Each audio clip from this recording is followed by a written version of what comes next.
ओम ब्रह्म सत्यम सर्वाधार। आज दास की कबीर वाणी लाली मेरे लाल की, इसको श्रवण करें। पहले इसका निर्णय थोड़ा सा, उसके बाद फिर वाणी पर विचार होगा।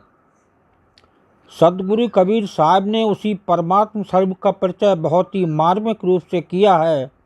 उन्होंने समझाते हुए कहा है कि वो घट घट में स्वयं प्रकाशित सबका सच्चा इष्ट परमात्मा है। अनजाने में भले ही उससे भिन्नता प्रतीत हो, परंतु सच में उससे कोई भिन्न नहीं है। उसे जानने की विशेषता ये है कि जो उसे जानने चलता है वो जाकर उसमें ही मिल जाता है। एक बार जानने की कोशिश कर ली जाए तो वो भी उसी में मिल जाता है। उसे जान लेने पर जिज्ञासु साधक का सब भ्रम दूर हो जाता है। उसे सब में उसी का भास होने लगता है, परंतु जब तक तनिक भी अपने आप में अहंकार है उसे जाना नहीं जा सकता। उसको जानने पर उसकी अलौकिक सुखद शोभा को शब्दों में नहीं कहा जा सकता। उन्होंने गहन भाव से रहस्य प्रकट करते हुए कहा है कि हम तो उस देश के वासी हैं जहाँ इन 5 तत्वों पृथ्वी, पानी, पवन, अग्नि, आकाश की कोई संरचना नहीं है। रात दिन, चांद, सूर्य की वहाँ कोई गति नहीं। उस गहन शून्य में वो बिना देह का विनाशी सत्य पुरुष है। वहाँ सत्य ज्ञानामृत का कुआं तथा प्रेम का दिव्य प्रकाश है आदि। परंतु इस परिचय के गुण अनुभव के लिए समर्थ सतगुरु हजूर साहिब को ज्ञान दीक्षा आवश्यक है।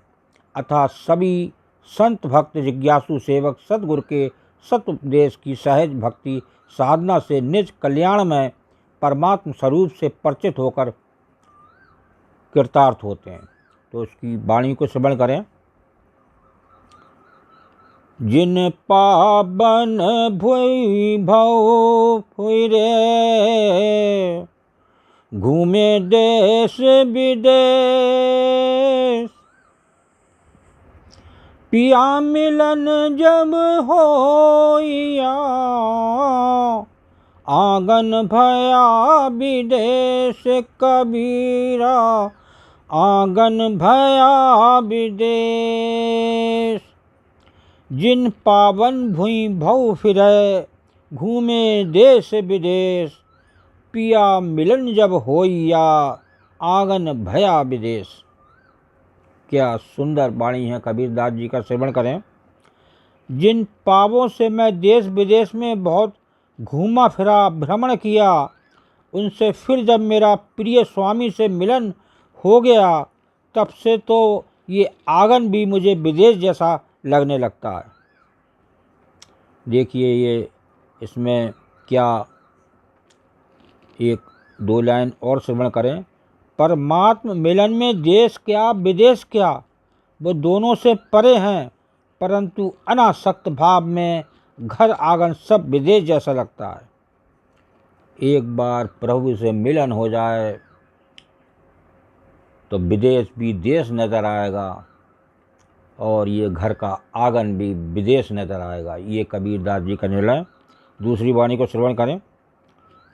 उलट समानी आप में, प्रगति ज्योति अनंत, साहिब सेवक एक संग, खेले सदा बसंत कबीरा, खेले सदा बसंत।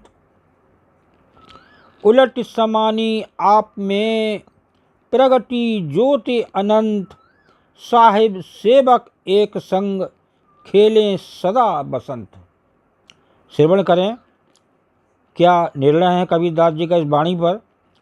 बाहर के संसार से विमुख होकर चित्त वृत्ति उलटकर जब अपने आप में समाई, शांत स्थिर हुई, तो आत्म स्वरूप की अनंत ज्योति परम प्रकाश का साक्षात्कार हुआ।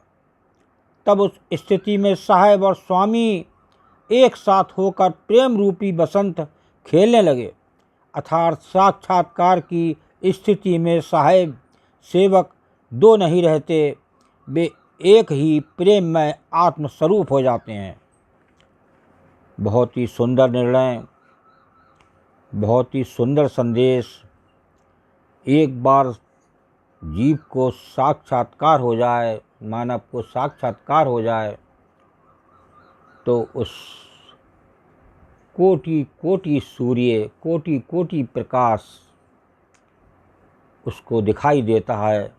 अब वो वही भक्त देख सकता है जो है एक बार एक प्रभु की लगन में चल पड़े, एक लगन बन जाए। दूसरी लास्ट वाणी को श्रवण करें। हम वासी बा देश के जहाँ पुरुष की आन, दुख सुख कोई व्यापै नहीं, सब दिन एक समान कबीरा, सब दिन एक समान। हम वासी बा देश के जहाँ पुरुष की आन, दुख सुख कोई व्यापै नहीं, सब दिन एक समान। हम उस अद्भुत देश के निवासी हैं जहाँ परमात्मा पुरुष की आन यानी मर्यादा है। वहाँ पर कोई भी दुख सुख नहीं व्यापता, दुख सुख दोनों से परे की स्थिति तथा सब दिन एक समान संसारी द्वंद्व से मुक्त शांत सम स्थिति रहता है। वो एक ऐसा देश है जहाँ एक बार जीव या मानव की पहुँच हो जाए तो वहाँ सम स्थिति में रहता है। माँ दुख सुख का इस द्वंद्व रूप खत्म हो जाता है और सम स्थिति में आ जाता है। और ऐसा एक अगर कहीं जंगल में भी बैठा है तो उसे उसका जब आभास होता है तो क्या देश क्या विदेश, सब जगह मंगल ही मंगल है। ओम ब्रह्म सत्यम सर्वदा। दास का अगर ये चैनल अच्छा लगा हो तो इसे सब्सक्राइब करें, बेल प्रेस करें, लाइक करें, शेयर करें ताकि आगे आने वाला वीडियो सर्वप्रथम यूट्यूब में मिले। ब्रह्म सत्यम सर्वदा।